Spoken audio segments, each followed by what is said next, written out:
i ɲɛmɛ ni kelima min na ɲidimi gɛlɛn bi mɔgɔ min na k'a dɛsɛlen don ka furakɛ. Mɔgɔ min bɛ ko ɲidimi de b'a la mais a ka ɲidimi dɛsɛlen don ka furakɛ. Nin ye kuranɛ kelima dɔ de ye. La yastakilifannahum, ale de ka jan ka tɛmɛ kuranɛ kelima bɛɛ kan.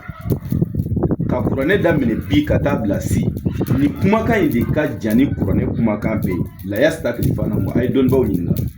N'i bɛ fɛ ka mɔgɔ ka ɲidimi genge sisan, ɲidimi gɛlɛn bɛ mɔgɔ min na, i bɛ fɛ k'a genge a ka ɲidimi ka ban pewu, la yastakilifannahum de b'a kɛ. Misaliyala i b'a sɛbɛn dugu ma i n'a fɔ a sɛbɛnnen filɛ cogoya min na.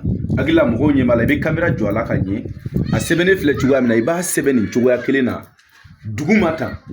O tuma ɲidimitɔ i b'o sigi ni kɔrɔyanfan cɛ. Misaliya n tɛ adama sigilen e k'i bolo da i ka, n'a sɔrɔ ɲidimi b'i la i b'i bolo da a kan i n'a fɔ adama filɛ k'a kɛ cogoya min na. O tuma i bɛ kamera jɔ yan, mɔgɔ min bɛ k'a genge o tigi bɛ sɔrɔ ka nin ta pɔndi ta, a b'a da lamu kan, a b'a fɔ la yastakilifannahum, la yastakilifannahum, la yastakilifannahum, a b'a kalan siɲɛ 12. N'a y'a kalan siɲɛ 12 a b'o genge ka jigin dugu la.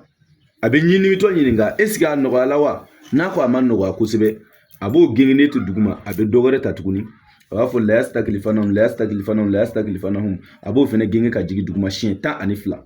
A bɛ tila ka sabanan in ta sinu, a b'a da kan la yastakilifannahum, la yastakilifannahum, a b'o fɛnɛ kalan siɲɛ 12. I ɲɛ bɛ nin kolo 10 min na, 1, 2, 3, 4, 5, 6, 7, 8, 9, 10. I tɛ nin kɛ k'a dafa fiyewu. Ɲidimi gɛlɛn bi mɔgɔ min na a ka ɲidimi bi taa pewu. O y'o ka ɲidimi bannen ye. Ni Ala sɔnna o ɲidimi tɛ segin o tigi ma bilen. Nin ye la yastakilifannahum, nin ye kuranɛ aya de. O la ne bɛ to k'a fɔ mɔgɔw ɲɛna an ka sigi kuranɛ ma, an ka baara kɛ ni kuranɛ ye. Adamadenw ka hɛrɛ b'o de la.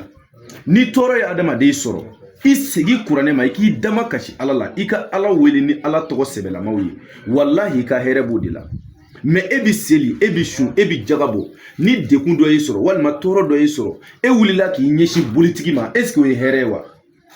Silamɛ man k'o kɛ. Kira ko mɔgɔ o mɔgɔ bi bɔ a ka so kɔnɔ, silamɛ o silamɛ, e bi seli, e bi sun, k'a i ɲɛsin bolitigi ma ka t'i ka kungo dɔ fɔ a ye, k'i mana senbara ɲɛ kelen kɛ ka bolitigi ka so magɛ, k'i kafiriyala total, Ala mago t'i la bilen, fo tuubi ɲuman kɔfɛ.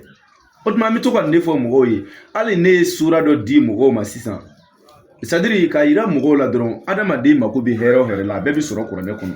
Sura dɔ bɛ kuranɛ kɔnɔ ko suratul waqi'a, diɲɛ dɔnnibaa bɛɛ bɛnn'a kan, o ye nafolo sura yɛrɛ de ye quoi. O ye diɲɛ karamɔgɔ bɛɛ y'a sariya k'a fɔ sura kelen bɛ kuranɛ kɔnɔ kɔni, n'i y'ale kɛ nafoloko la i b'a sɔrɔ, o de ye suratul waqi'a ye. Ale sura in anw b'a baara kɛ mɔgɔw ye a su ni tile, mais ale saraka ye sɛ jɛma den 3 ye, mais ale baara in yɛrɛ an b'a kɛ mɔgɔw ye 30,000, mais i bi 15,000 de sara ani ka sɛ sɔngɔ. I bi yɔrɔ o yɔrɔ, i bi dugu o dugu, i bi jamana o jamana, bɛɛ bɛ se k'ale baara in kɛ. Kafiriya baara tɛ, sitanɛ baara tɛ, wa kuranɛ jɛlen don, nɔgɔ t'a la, conséquence t'a la, tɔɔrɔ t'a kɔfɛ, wa n'i y'a kɛ Ala bi sɔn, a bi sɔn nafolo la. O de la n bɛ to ka wele da mɔgɔ minnu ka sababu b'an bolo, Ala k'o tigiw ɲɛsin an ma. Toujours dɔnnibaga ka nin dugawu k'i yɛrɛ ye. Ni mɔgɔw tola ka na e fɛ, maa minnu ka sababu t'i bolo, a bɛ kɛ sababu ye dɔnnibaga ka baara bɛ tiɲɛ a bolo. Mais toujours to i ka Ala wele, i k'a ɲini Ala fɛ. Ala, maa min ka sababu bɛ ne bolo, ni bɛ se k'a tigi dɛmɛ ka bɔ a ka gɛlɛya n'a ka tɔɔrɔ la, Ala o tigi ɲɛsin ne ma. N'o kɛla a ka ca Ala fɛ, kunfan minnu bɛ ɲɛsin ma, olu ka sababu bi kɛ i bolo, i b'olu dɛmɛ ka bɔ u ka gɛlɛya n'u ka tɔɔrɔ la. O tuma yarabi Ala k'an bɛ sababu ma. Kuranɛ nafa t'i dɔn k'a ban quoi. Mais dɔnnibaaw ye kuranɛ bila, sabu Ala ko kuranɛ kɔnɔ inna Allaha tayyib wa la yaqbalu illa tayyib. Ala kira ko ten kisi nɛmɛ b'a kan. Ala ye masa sanima de ye, wa Ala mago tɛ foyi la fɔ fɛn sanima. Ni kira ka kuma de, Ala mago tɛ foyi la fɔ fɛn sanima. E nɔgɔlen jɛnabatɔ walima jɛnɛyakɛla mori zo namaratɔ y'i jɔ k'i bɛ Ala wele ni kuranɛ ye, e n'Ala cɛ Ala wele b'i minɛ. Nin de ye moriw kɛ ka kuranɛ bila. K'an k'an jogo ɲɛ, olu yɛrɛ jogo tiɲɛnen don. K'an ka jɛnɛya dabila, olu yɛrɛ ɲɔgɔnna jɛnɛyakɛla tɛ. Baara don dɛ. O tuma an ka baara kɛ ni kuranɛ jogo ye, n'o de kɛla n'an ye.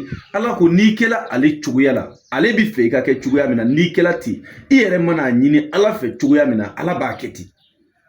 Nin ye kumaba de ye o. Ala bɛ fɛ e ka kɛ cogoya min na, ni e kɛla ten, e yɛrɛ bɛ fɛ Ala ka kɛ cogoya min na, Ala bɛ kɛ ten. Ala m'a fɔ i ka jɛnɛya dabila, a fɔ i ka sonyali dabila, a fɔ i ka namara dabila, i ka bingani dabila. Ne y'o bɛɛ to Ala ye, e selila Ala ye, i sunna Ala ye. Ne yɛrɛ ko Ala ma nin kɛ, Ala b'a kɛ.